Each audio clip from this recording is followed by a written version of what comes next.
What's going on, everybody? Thanks for tuning in to another episode of the California Underground podcast. I am Phil, your host. Along with me is my co-host, Camille, the fastest and best researcher in the West.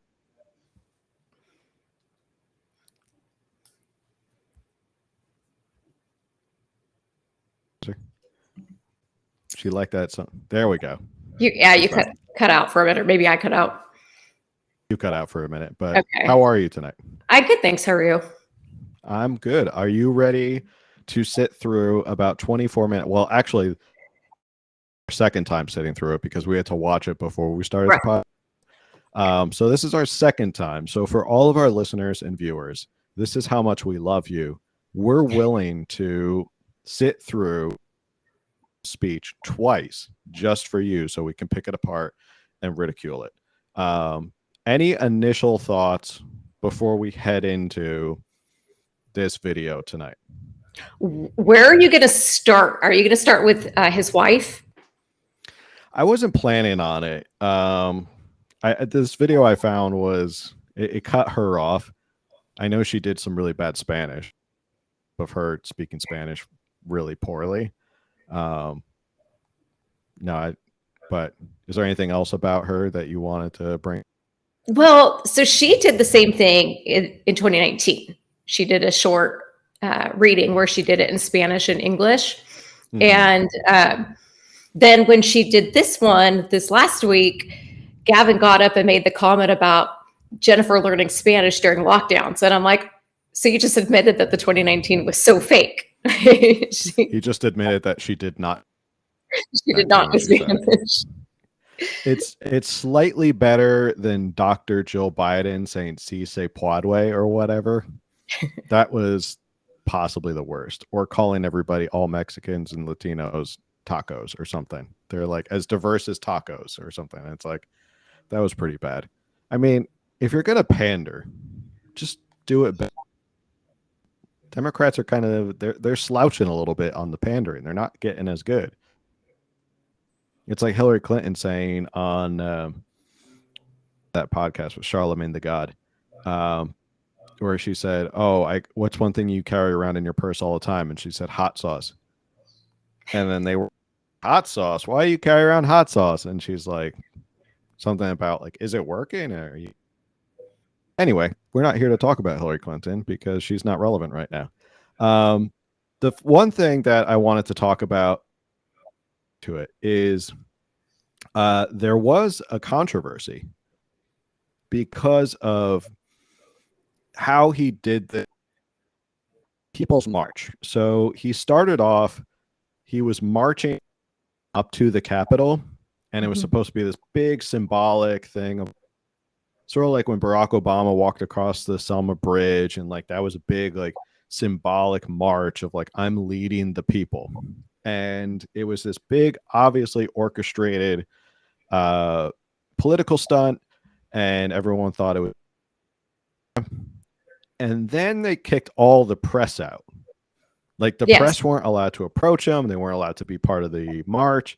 They were basically pushed off to the side, and like no one could take certain approved people were able to take pictures. And there were a lot of people who were very upset about this because for someone who in this speech preaches about freedom, was not very freedom of the press supportive, because a lot of the press were not allowed to really be a part of this. So it was sort of controversial in the beginning. And there's several articles from sites that are usually very kind of sympathetic to Gavin Newsom and supportive of him, but they just kind of railed against him and were like, how can you say you're for freedom when you weren't for freedom? So I don't know if you saw that as well as a controversy. I did. I read a couple reports of reporters that were complaining that the whole thing was too picture perfect. It was such a setup, and that they weren't allowed to then get in and get the candid shots that they wanted. And that he actually, that whole march that was planned, he discreetly slipped off a few blocks of 4, jumped into an SUV, and was driven over to the Capitol. Yeah, he didn't march all the way. He marched like a couple blocks and then like just ducked into an SUV and then got to the Capitol. So while everyone else was still marching, he was already like on his way to the Capitol. I don't know, maybe that was for logistics. They were like, we have to get him to the Capitol. We can't wait for him. But Yeah, it just seemed happen. It's different when you're trying to have. I mean, it's different when you have civil rights leaders in the 60s marching across the Selma Bridge as a organic grassroots sort of thing, as opposed to the governor of a state orchestrating this with the right pictures and make sure you get the video and make sure, oh, lined up so you can see, this union leader right next to me. Make sure you see this senator right next to me. Like that, there's a big difference between organic and was grassroots that he was trying to emulate and what really happened. So that was the big controversy, I think, right off the bat. But are you ready to jump in and start watching? Almost. On that note, it was supposed to be like some peaceful march, because January 6, 2021, it was kind of like his own rebuttal. But then, can we talk about first partner versus first lady? She's the first partner. She's his first partner. And, they changed that to call it first partner as opposed to first lady to be inclusive, because possibly down the road someday we may have a gay couple in office. And so they would like to be inclusive of that. That's fine. But they're not a gay couple. So why can't she be the first lady still? I guess, yeah. She could just be proud of being a lady and being a woman. Yeah. She wants to tell us something women, different. Right? So again, we talked about this, was it 2 weeks? One of the podcasts recently where we were saying how they try and pander to this whole like gender fluidity ideal, and then they come out with the pink tax and they're like, oh, we're going to protect women and girls. And it's like, well, women and girls is a subjective term. What are women and girls?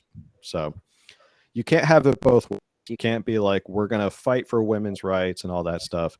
And then also gender fluidity. Gender is a social construct. So, all right, I'm ready. I think now all I have to say at the beginning was, and I'll give it to him. Last thing I'll say about this whole march, when I saw it happening and I saw what he was going to do, this is why you should never underestimate old Noodles, because he's very, very calculating politically. He learned from the best. He learned from his Auntie Pelosi, who's not really his aunt. I read into this. Thank you.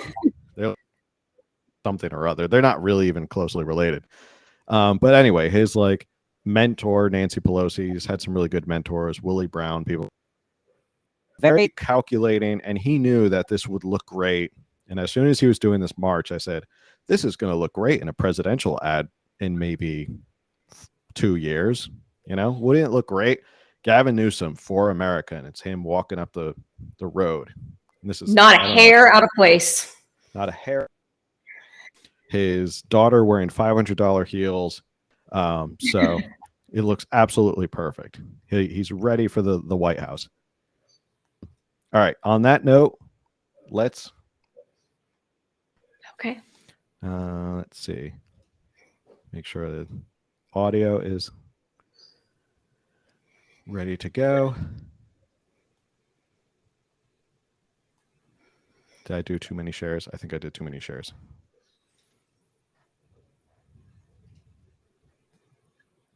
We're getting there. Okay.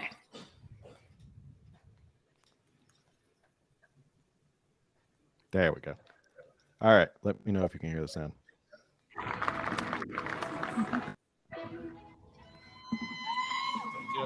It's very quiet. Hi. You ready? Please raise your right hand and repeat after. Okay, and also first off, I believe this is Justice Guerrero. I think that's who it is. She's the Chief Justice of the California Supreme Court, and swearing in Gavin Newsom, sort of like with the president, the Chief Justice of the Supreme Court. The way she approaches him and is like, "Hey," it's just so like, boy, this isn't political at all. Who gets to be on the California Supreme Court, because it's flex them and then we basically vote on them. So I thought that was kind of unprofessional of her. But we're only 30 seconds in and we got a long way to go. After me. I state your name. I, Gavin Newsom.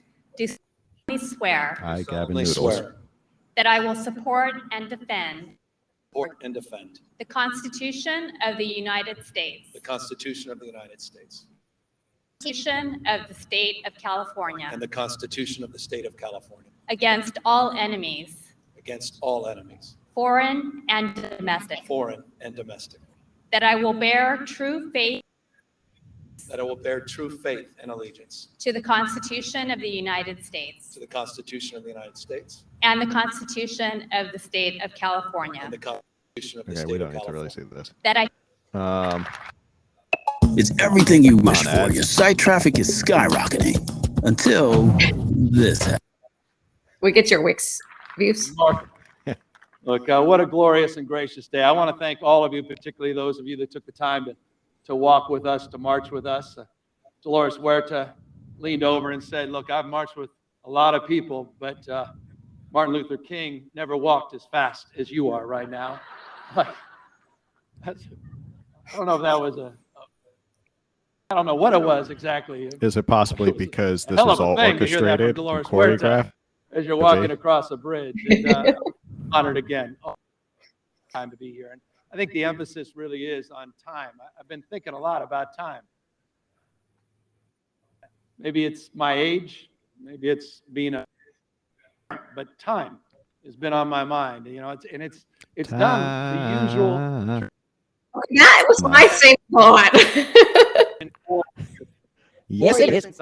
Well, stood in the shadow of the Capitol and delivered my first inaugural address, then with my 2-year-old in my arms, Dutch. Probably the only thing you remember about that enough. Standing 4 years. Years. Disaster and plague, they bend the clock in very strange ways. It feels both like a flash and in the longest hours of my first Noodles term, also, I think, trying went to the plot Obama a School course of through Public pandemic, Speaking. He does this a wildfires lot. and mass shootings and social unrest. I found myself awkward as much as I was looking forward.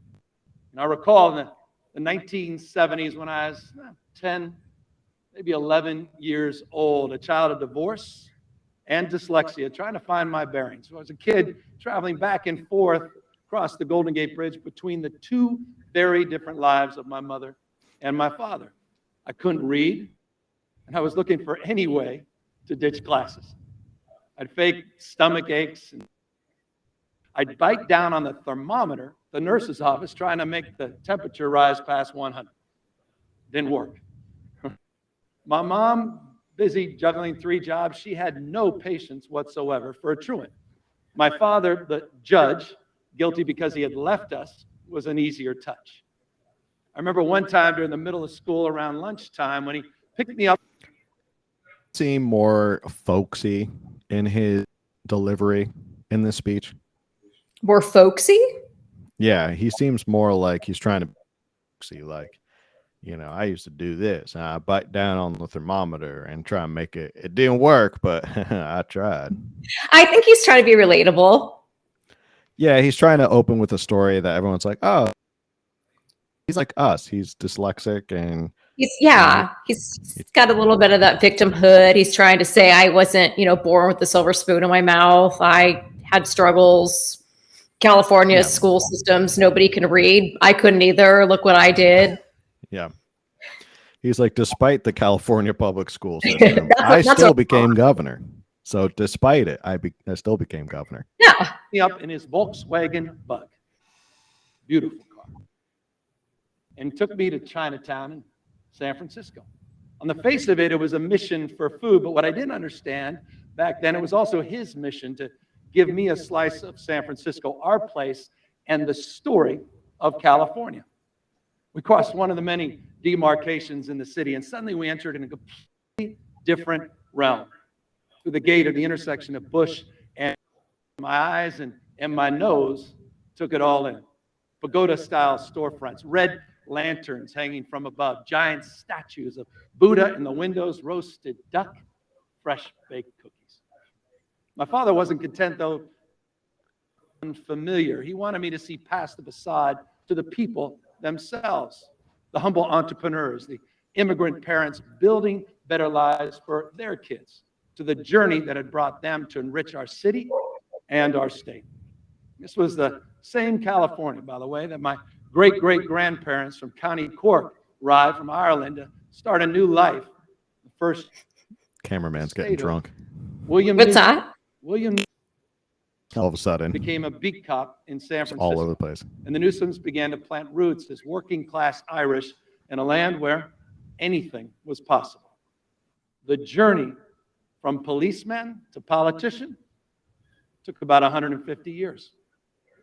My wife, Jennifer, the first partner, is the second in her family to be born in the Golden State. My children, Montana, Hunter, Brooklyn, and Dutch, now fifth generation Californians.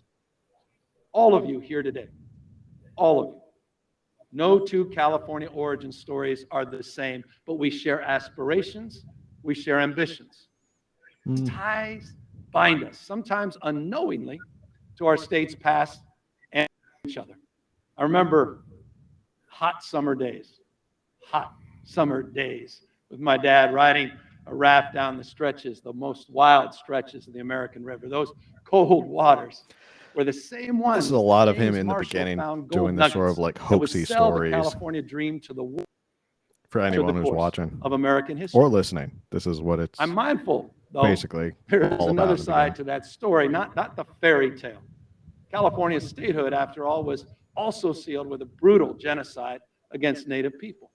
Correct. Reconciling that Now complexity here's has where it gets always juicy. guided my own understanding of myself and the state I love so deeply. Now, to be fair, California was first settled by whom? Anybody? Any answers in the chat? It wasn't white Americans who first settled California. Who was it? It was Mexico. Right. So is he saying that of native peoples was done? Is he blaming Mexico and Mexicans for that?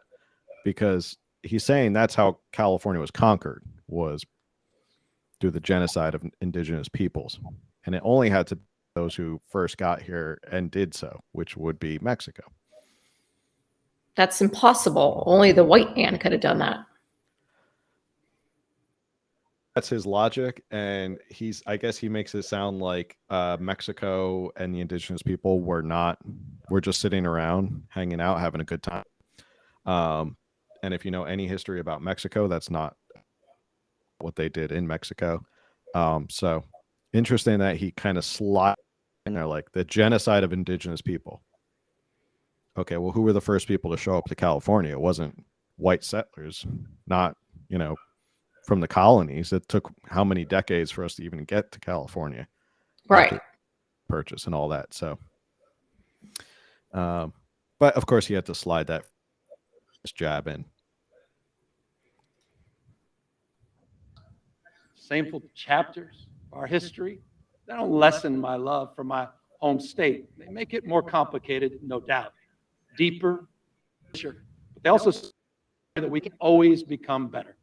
The California that beckoned my forebears 170 years ago, we had a population back then of less than 93,000 people. Today, nearly 40 or so million strong. Each and every one of us with our own California story. I hear the echoes of my and those that are still coming to California by the myth and magic of this place. I hear the echoes in the cross our southern border seeking something better. And people from every continent on earth to flee political persecution, or from other states to, universities, to start businesses that support their families or change the world. Okay, so first fact check. He talks about how people come here for businesses and they flock here world class.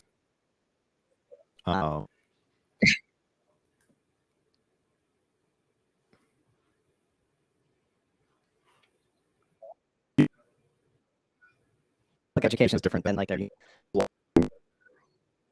business flocking out California, especially during COVID. We all know that California has lost more people, and that's why we lost. So this idea that people are just banging down the doors to get into is just categorically false, and he's trying to make it seem like so many people just want to be in California. Not really. There's California, and you've seen a record amount of people leaving California under your tenure. Yeah. And even as schools opened back up, they saw hundreds of thousands in attendance drop. Kids were pulled out of public education. So he saw, for a state that you have a lot of people who travel here, it's not. Whether you Yes. for work or safety.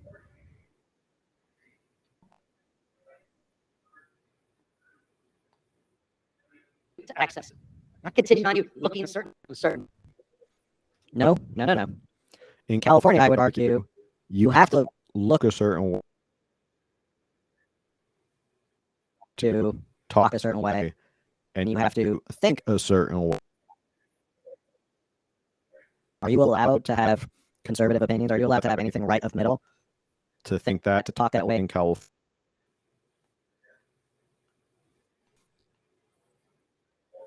I don't think so. That's one of the reasons why I started this whole podcast, was so that people know there's other people out there who agree with this idea, that you can talk about these things. But this idea that, you can come to California and be whoever you want, as long as you're not a Republican. That's it. Just don't be a Republican. But you could be whoever you want, just not a Republican. Okay? Just don't be a Republican. Right? Don't say that too loud. Don't say that too loud. If you say that, people are like, ew, a Republican in California? Gross. Yeah, that caught me. I was like, he paints this picture of everyone's everybody. It's not true. Many of people like him and political allies demonize people who disagree with him on basically everything. And that's what makes this place so special. We're a state of dreamers and doers, no doubt, bound by our live and let live embrace of personal freedom. But like I said, a house, oh, laptop. Which one do you think is worth more? Well, definitely not the house, because it not only we've made mistakes. Lord knows we've made our share. Let's not forget that Chinatown that I visited a boy as a remnant of the dictator at the time, Dennis Kearney, and the Chinese 1880s. Tens of thousands of Japanese, tens of thousands of Americans were interned right here in World War II. By a Democratic president. Post-World War era, California suburb grew. You saw the racist exclusionary zoning took hold, denying Black, Asian, American, and Latino residents the right to live on the good side. Exclusionary zoning. Do you know what he's talking about? That planted, no, in many ways, by the way, the seed. Single family housing zoning, because single family housing zoning is apparently exclusionary. To want to own a single family home is, in fact, racist. Oh. Okay. Yeah. It's kind of like racist highways that people. There's no, so they put the transcript up on the california.gov website, and then on this, it's a clickable link. When it says exclusionary housing, it's a clickable link that goes to an article about how single family housing is rooted in racism. Of course it is, because the desire to just want to live in a single family house, racist. That's the exclusionary zoning. Mm-hmm. I wonder who came up with those laws. I wonder if it'd be interesting to see who actually wrote those laws, because the fact that all those Japanese Americans were interned under a Democratic president. A Democratic president laud is like, the Jesus FDR. So be interesting to see who wrote those laws. Needs of the housing and homeless crisis that we face today. Even California, even our state, indulged in homophobic hate at the ballot box with the Briggs Initiative, the 1970s version. Oh my Our God. original. 1990s brought a wave of anti-immigrant xenophobia, nativism manifesting in Prop 187. These are dark moments in California's journey. But in the end, we confronted our humility and conviction, paving the way for right to prevail. Every day, California commits itself to the process of getting it right for the next generation. You know, my nearly 3 decades now, 30 years in politics, I've had the opportunity to see this process firsthand, learning as we go and etching these learnings on the consciousness of a country that perhaps hasn't caught up yet. You know, when we started issuing same-sex marriage licenses in San Francisco in 2004, it felt like history. I mean, but didn't he? History was Gay moving marriage? at the time I at think light so. speed. In the right not direction. sure. Decades and decades of advocacy, culminating with that beautiful, that indelible winter of love. But that victory to expand rights, to expand freedom to marry, was snatched away by a backlash that resulted in Proposition 8. Eventually, after many setbacks and many steps forward, just a few weeks ago, President Biden signed legislation enshrining that freedom to marry. Okay. California, gay marriage has been legal since 2013. Is that? What's up? I think so. Yeah. So, what's that to do with California? I mean, California, it's been legal. So he's talking about now Joe Biden, but why didn't he? I would think he would say, like, we legalized it in 2013. Why are we talking now about what Joe Biden just did? Why are we not focusing on California here? He's trying to make the argument that California leads the way. That's sort of his thing that he's saying is we lead the way. I thought this was interesting that he talks down about Prop 8 when Prop 8 vote of the people. And if your whole thing was you had this march about democracy, there's probably nothing more democratic than propositions, which are literally everybody in the state voting on whether or not a law is passed. Right. And that was the will of the people at that, because that was the will of the people. So it's funny how when it goes his his agenda, then all of a sudden he's like, oh, this is a blemish on our society, and this is a blemish on our, this was a mistake. But also we love democracy, but you don't love democracy when it doesn't agree with you. Right. Right. And that's that's what's always funny is that they love democracy until Prop 8 comes along and people are like, no, actually, we don't want that. And it's sort of like California has had a weird history with their, where they allow people to vote on these propositions. And then at the end of the day, they just go ahead and do whatever they want anyway. Like the death penalty is a perfect example. Like California voted and said, hey, yeah, we still want a death penalty. Gavin Newsom comes in and says, no, we're going to stop all the death penalty cases. And people of California go, wait a second, we voted, we want the death penalty. And he comes along as one man and goes, oh, no, I'm going to.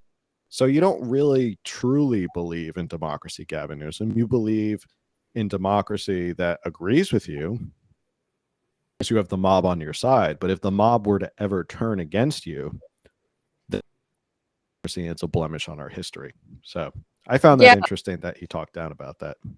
That on that note, he mentioned a moment ago about Prop 187 in 1994 that I believe it temporarily halted immigration is what happened. And the ACLU came in and argued that immigration is not a state issue, but rather a federal issue. And it ended up being overturned in 1999. Then when Trump passed Title 42, the ACLA went in and sued that it was, racist or whatever it was.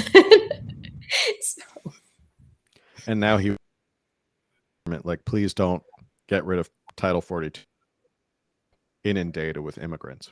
Right. So he's welcoming of immigrants, but just not too many. He wants the right amount. Not too many, not too little. He just wants the. All right, let's keep going.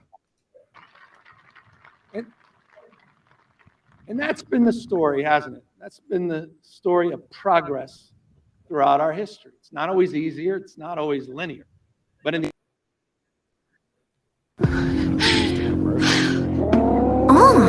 The heck is this game? crystal clear. Expanding rights is always the right thing to do. Okay. And yet, there's still forces, pretty clear, in America that want to take this nation backward. We saw that 2 years ago on this day when the unthinkable happened at a place most Americans assumed was invincible. An insurrectionist mob ransacking a sacred pillar of our democracy, violently clashing Mention of January with 6th. sworn holding the rule of law.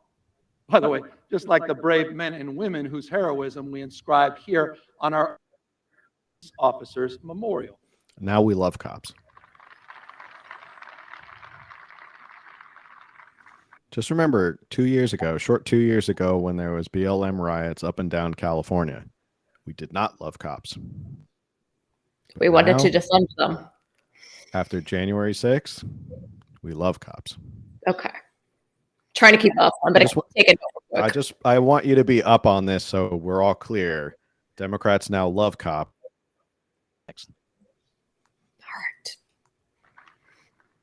And I'm safe to say, since that terrible day, we've wrestled with fundamentally what those events say about us as a country. The ugliness that overflowed on January 6, 2021, we know this, was in fact decades in the making, fomented by people who have a very different vision of America's future. Very different. Red state politicians, media empire behind them, selling regression as progress, oppression as freedom. And as we all know too well, there's nothing original about their demagoguery all across the nation. So as I said before, the flowery language, everybody comes to California. You don't talk the same. You don't have to all talk the same. You all have to think the same. Just don't be a gosh darn Republican from a red state. Don't be a demagogue. Don't be any of those things. God forbid you're horrible. You're the scum of the earth. You're terrorists. But as long, we do accept everybody here. From we love everybody in California to just don't be a Republican from red states, because all Republicans who think that are horrible people and they want to drag us down. So much for kumbaya, arm in arm, marching up the street in Sacramento. That's over and with now. We have to attack the red states, right? What if you're born in California and you're a Republican? Oh, well, I mean, you can't be from a red state. They'll probably think something that you were like dropped on your head as a kid or something. Republican, you were born in California, so they don't understand how you could not be anything but a Democrat in California. Anxiety about social change has awakened long dormant authoritarian impulses, calling into question what America is to become, freer and fair, or reverting to a darker past. Instead of finding solutions, these politicians devoid of new ideas, pursuing power What was that little shimmy he just are did? playing on our fears, our prejudices, and our paranoias. The struggle to be who we ought to be as a nation is difficult, yes, and demanding. And that's why we should be clear about their aims. They're promoting grievance and victimhood in an attempt to erase so much of the progress you and I have witnessed in our lifetimes. I'm sorry, did he just say that Republicans are claiming victimhood? Yes. Red states. Red states are claiming victimhood. Mhm. Okay. So not like the far left of the Democratic Party who claim victimhood for quite literally everything. It's Right. those Republicans who claim victimhood. Right. Okay. They make it harder to vote and easier to buy illegal guns. They silence speech, fire teachers, kidnap migrants, subjugate women, attack the Special Olympics, and even demonize Mickey Mouse. All camouflaged under the hijacking of the word freedom. But what they really We've hijacked it. what they really want, you know, is more control, intrusive government, command over your most intimate decisions, when to have a family, raise your kids, how to love. I'm sorry. So I'm not. I gotta say, I gotta call bullshit. Like, how in the world does Gavin Newsom, one of the biggest figures in the Democratic Party, get up with a straight face and say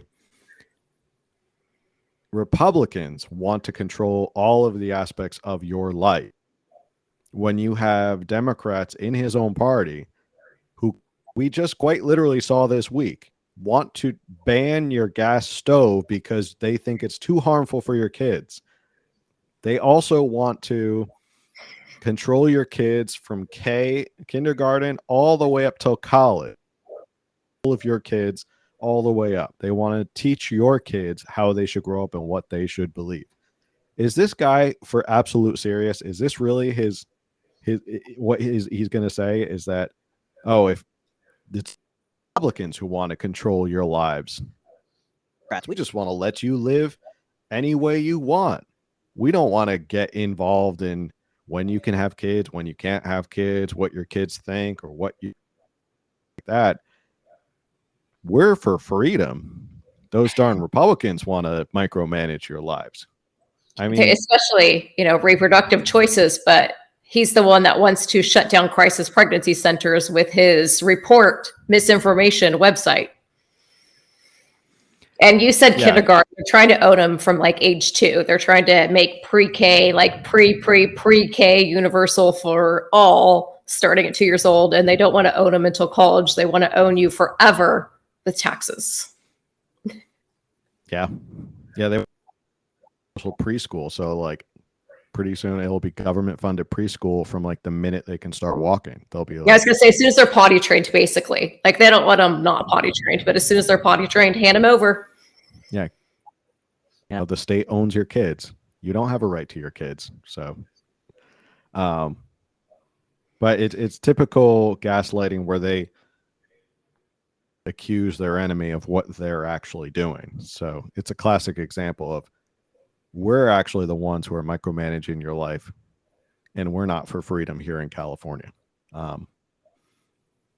Let's keep going. They dictate the choices. They dictate the choices people are allowed to make, fanning the flames of these exhaustive culture wars. Banning abortion, banning books, banning free speech in the classroom and in the... They sell fear. They sell fear and panic when it comes to crime and immigration, but they sell calm and indifference when the threat is greenhouse gases destroying our planet or big oil raking in record windfall profits at your expense. Okay, so this one I had to look up because repeating this line about gas companies recording record profits.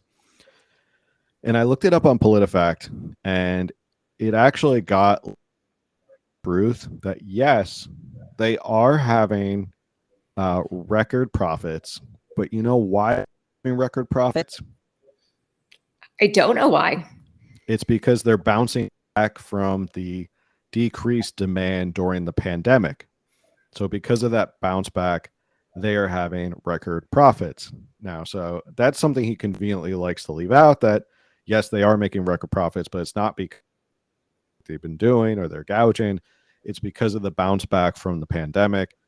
demand, increase in the price of oil and all that. So that's really what it came down to. It wasn't like the gas companies all of a sudden all got together and said, hey, let's gouge these people for as much money as possible.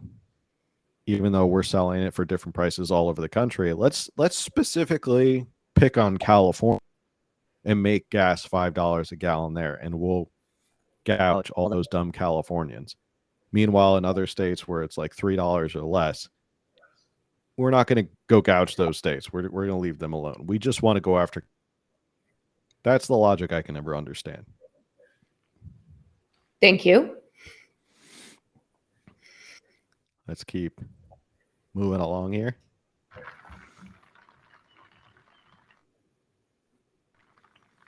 But California, your state, that offers a reason for hope. Someone said this years ago about our state: there's no soil better adapted. I love that. No soil better adapted to liberty and opportunity, possibility than here in our home state, California. Now the largest economy in the world. Oh, he upgraded himself. I thought it was only the 5th largest. More venture capital, more startups than any other state in America, leading the world in the transition to a low-carbon, green growth future. An industrial economy leading the way in biotherapeutics and genomics and aerospace and battery storage, high-speed internet connecting Central Valley to the Central Coast. We're roads from Wairika to San Ysidro, providing clean Calusa to Coachella. But New Cal Poly, scientists, more researchers, more engineers, more Nobel laureates than any other state in the nation. We have debt-free college for hundreds of thousands of students. Volunteer corps in America. Passionate about that. I should have double checked that, whether or not there was more startups in California than any other state. Somehow I feel like that's not true. Like the nation. I don't know about that either. But can we talk about debt-free college? What do you know about that? What does Gavin Newsom know about debt-free college? No, the debt-free college. I don't even know about that. What do you know? I don't know what he's talking. I mean, I guess there are some like state schools, but it's not like there's not free college in California. That's what I thought. I thought they tried to do the whole free community college, but I don't think that passed. They tried to do that the best they could. I thought it failed, and they're planning to try to push it again. Mm-hmm. But I don't know. I think he's referring to community college and then university afterwards. Oh. Yeah, but that's not debt free. That's just portraying it as, oh, you can come here and you're not going to be in debt if you go to college in California. Well, yeah, if you go to community college and you pay for it out of pocket, and then you get a university and you reduce the cost, that's not debt free. You still have, there's a lot of people who still take on debt when they go to college in California, especially, especially a lot of these UCs are very, very expensive. Remember, I think I talked about once on a podcast where the promise of the UC system time ago was that the UCs would be free for all Californians. And now it's $65,000. It went from free to, oh, we just have to charge like $100 to cover expenses and stuff like that, to now it's $65,000. So do with that what you will. That is incredible in face of free college in California. So that UC system has been completely broken. Now, I know it might be controversial to some listeners, or they may just unfollow me. I don't think there's anything wrong with providing free community college and free trade school. I think those are two things that, as a state, I think we should absolutely do. College, get a good degree in like economics or finance or literature or teaching or something like that with practical skills. Or trade school, I think those options should be available to people, but that's a whole different story, and that's a whole different podcast. and shadows. So as we go forward, we must continue our quest for an honest accounting for where we've fallen short. None of us are naive. Affordability on housing, on homelessness. Because in the pursuit of belonging, equal justice, California must be the enduring proof of concept. We must reconcile our shortcomings, bring everyone along in our prosperity. After all, a healthy democracy must be inclusive. Government by the people and for the people requires people and to protect, to advance it. That's last year, isn't it? Just like we all did. We overwhelmingly productive rights into our state constitution. You chose Girls in the choice. back are very excited about the constitutional in our right for finest abortions. hours, California has been, well, freedom's force multiplier, protecting liberty from a rising tide of oppression, taking root in state houses, weaknesses masquerading as strength, small men in big offices. More than any people. A very strange day is coming to America. In short, Calling the kettle massive, black right there, Gavin surprising- Newsom. What, a small man in a The big small office? men in big offices. Yeah. More than any people, any place, California has bridged the historical expanse between freedom for some and freedom for all. No. Just no. There's freedom for all. Freedom for all as long as it agrees with our agenda. That's it. It's not freedom for all. A truly free state in California would just be, hey, we're just all going to let you do what you want to do. You know, very libertarian, very small government. Let's just stay out of all of your business. No, that's not California. California is very much work because we have an agenda. We have a climate change agenda. We have a social justice issue agenda. These are all agendas we have. You have to abide by them. You can be these confines and within this paradigm of what we want for you and what we agree with. You can be as free as you want in these paradigms. But if you step out of that paradigm, you're not going to be free. Oh, you want to be a gun owner? Sorry, you can't be a gun owner. We can't allow that because we don't like that. That's not part of our agenda. You know, very religious. You want to be a Christian? No, we can't do that either. So can't allow that because Christians are nasty people and we don't like them. So again, this whole freedom for all BS. But the people who are there, they think it's freedom for all because it's stuff they believe in, and he keeps giving them more freedom to do those things while things they don't agree with or are icky Republican ideals. You're not free to do those things. We were not free, and we were locked down for 3 of his 4 years of.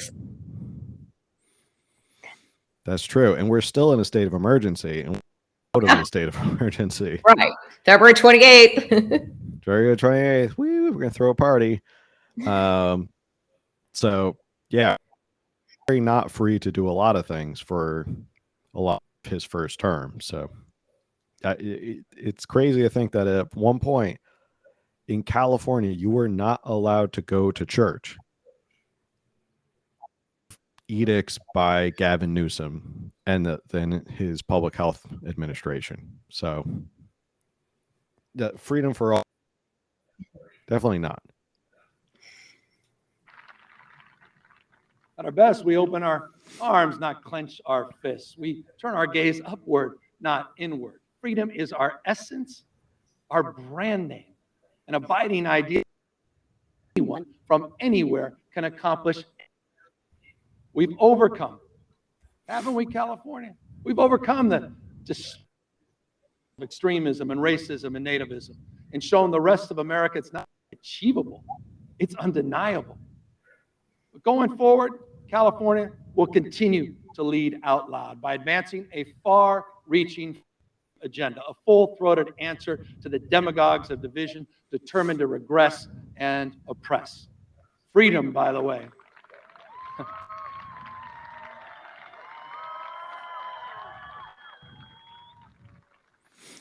Freedom for teachers.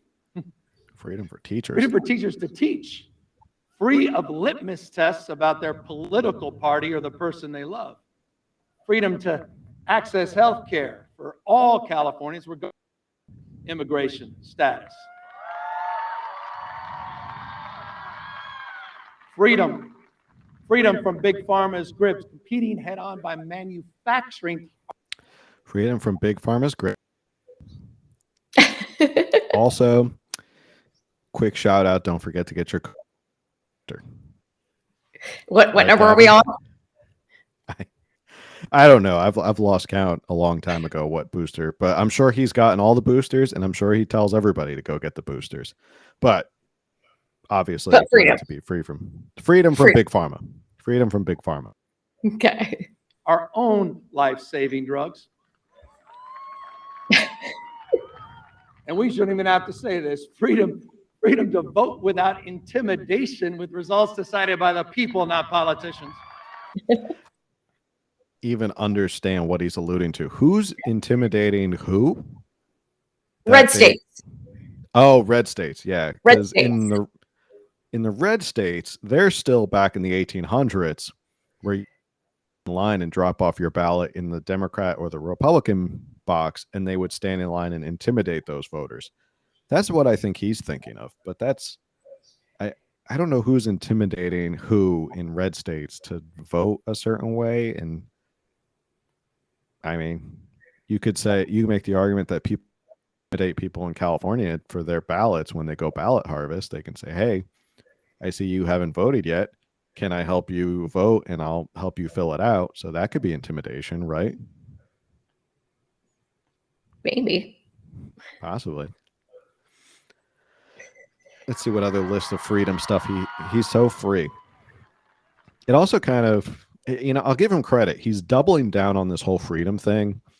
It's like when he had that ad where he launched it in Florida, and he was like, come to California, the land of freedom. And everybody just was like, are you serious? Aren't you still locked down? Like, don't you still require masks everywhere? Like, you're going to tell people to come to the land of the free in Florida? You're going to tell people in Florida that it's the land of the free? Okay. The battle lines, they're drawn. And I'll say it once again, it is time for choosing. Let's not.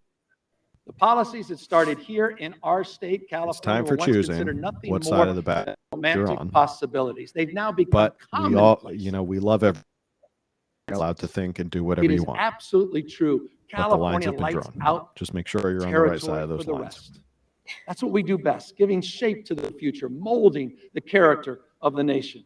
Just like those rivers. Just like those rivers that molded and sculpted so many of California's deepest valleys, the places of my childhood memories, those rafting and camping trips with my dad. There are a lot of things in life we want but can't have. This is a long ad. Oh, it's a covered California ad.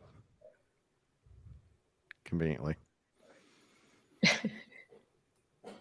Well, some speech. In love with California over and over again.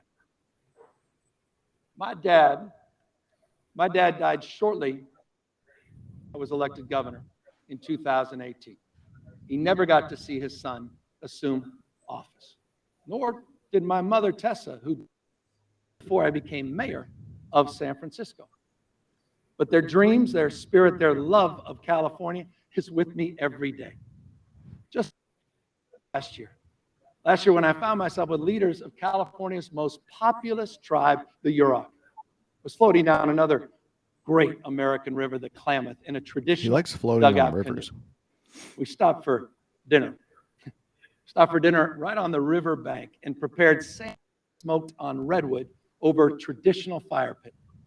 The bark infused flavor into the fish, imparting a taste familiar to the Yurok people, stretching back to the earliest starting ancestors. A wildfire or starting Just a a few fire weeks in the middle of I thought the same thing. I was like, Klamath and what? met with the Yurok, Karuk, and sounds very Klamath dangerous, tribal leaders. Gavin. This time, though, to celebrate the removal of 4 dams, America's largest dam removal project in U.S. history. Is this an issue?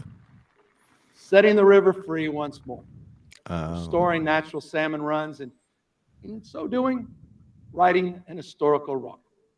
Because this is what California does. And it's what I've dedicated my life to, standing up for ideals, striking out against injustice. After all, history reminds us that each of us will be judged, and perhaps more importantly and powerfully, each of us will judge ourselves to the extent we contribute, as Bobby Kennedy said, to the life of our cities, our state, our nation, and the world we're trying to build. And that brings me back to time. Time is undefeated. It's relentless. For our fleeting moment, we must fight against our worst impulses and find our better angels. Because at the end of the day, our lives are just too short. Our wisdom is too limited to win fleeting victories at other people's expense. We must all triumph together. Thank you all very much, California. We must all that's over. triumph together. As long as you're not a Republican, because you're icky. Okay. Wow. Thoughts about Noodle's speech? What do you think?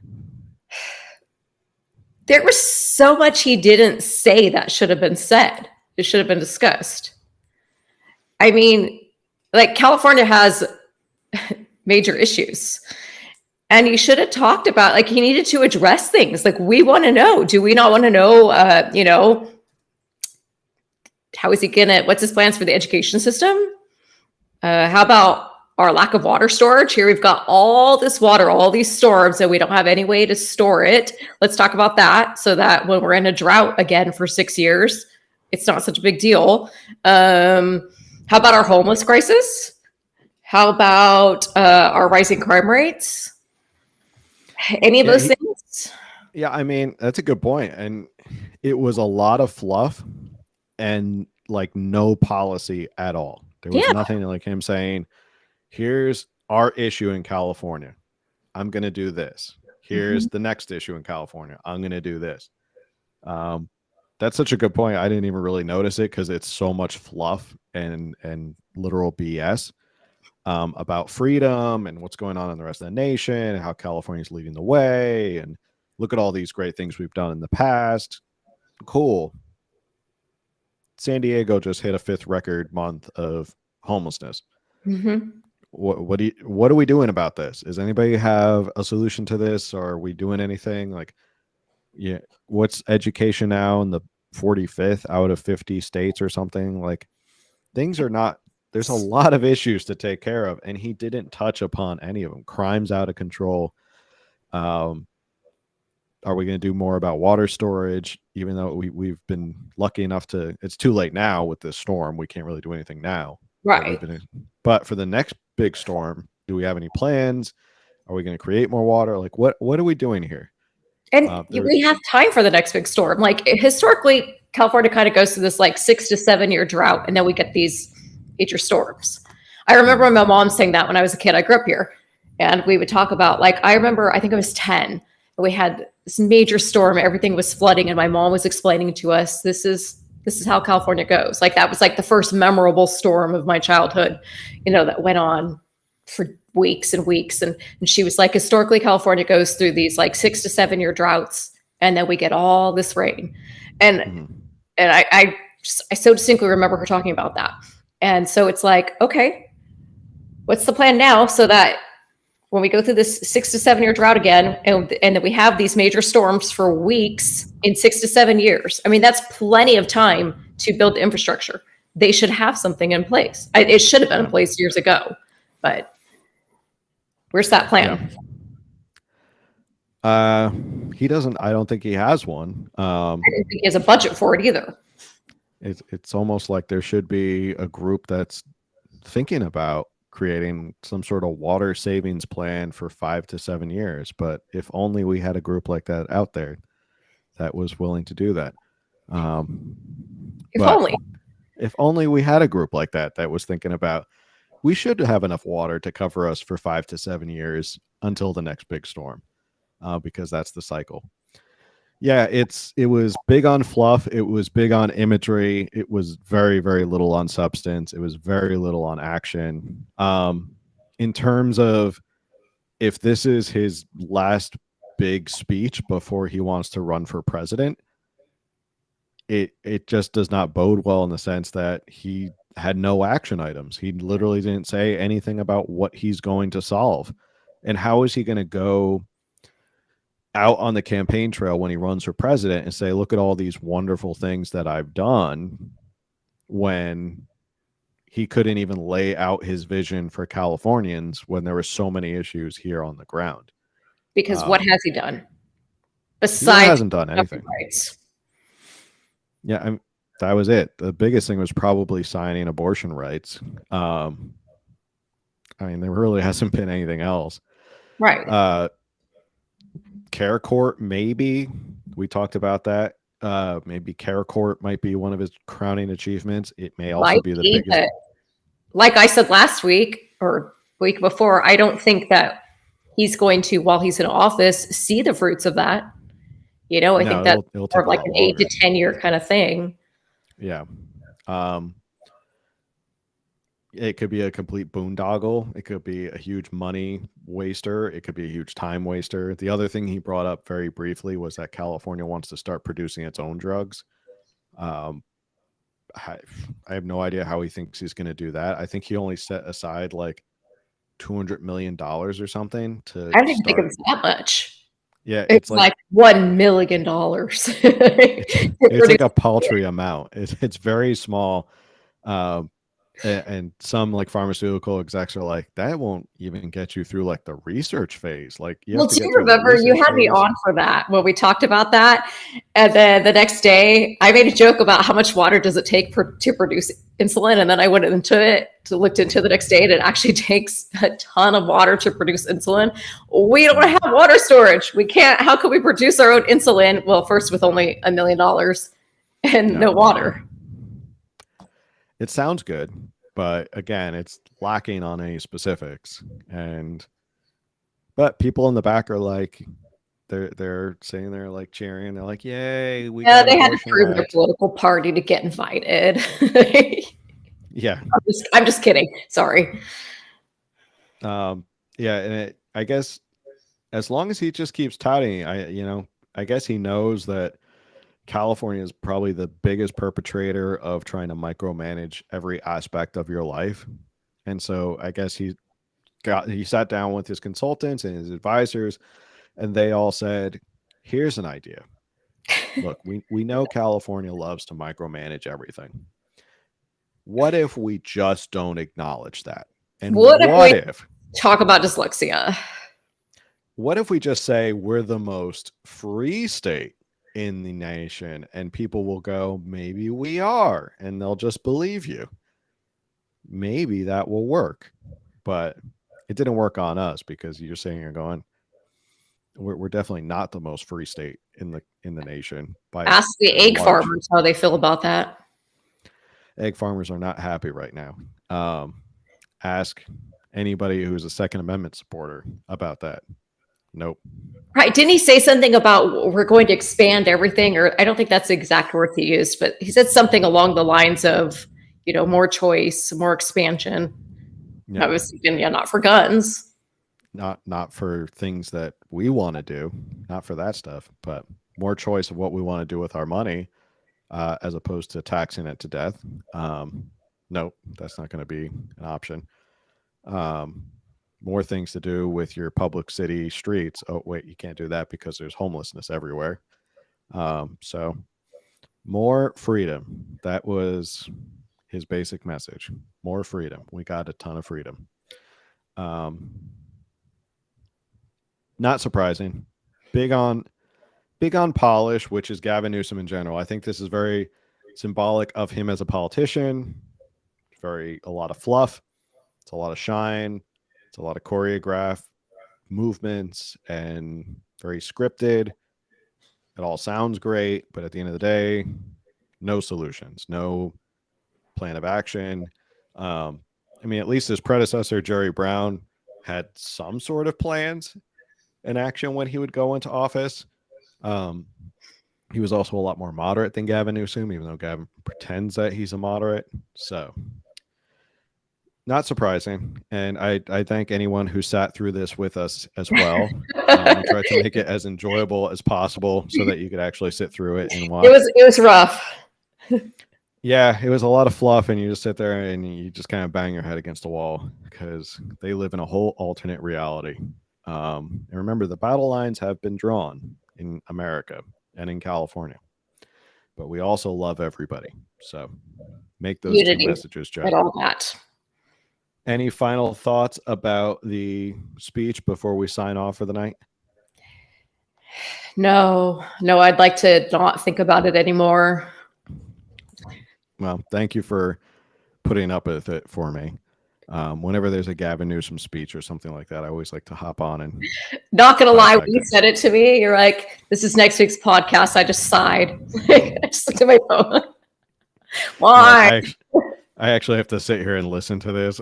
No, but it's good to hear what he has to say, even though. No, of course it is. It's important. We have to listen to what they're saying.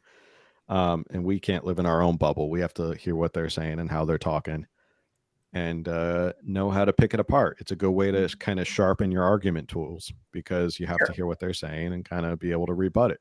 Yeah. So anyway, all right. Well, those are my thoughts. Those are my final thoughts. Thank you to everyone who kind of sat with us this whole time, everyone in the chat. If anybody in the chat had any final thoughts or anything like that, we're going to sign off in about 30 seconds anyway. Thank you for tuning in. Thank you for following. And we do this every Thursday night, 8 p.m. live on YouTube. And if you can't listen on or watch on YouTube, you can always go listen on Spotify. And as I always say, best thing you can do to support the show and the platform, just tell one person about it. Just say, hey, you should check out California Underground. They're doing some pretty good stuff over there, and it's pretty fun to watch. So with that, I guess we'll say good night.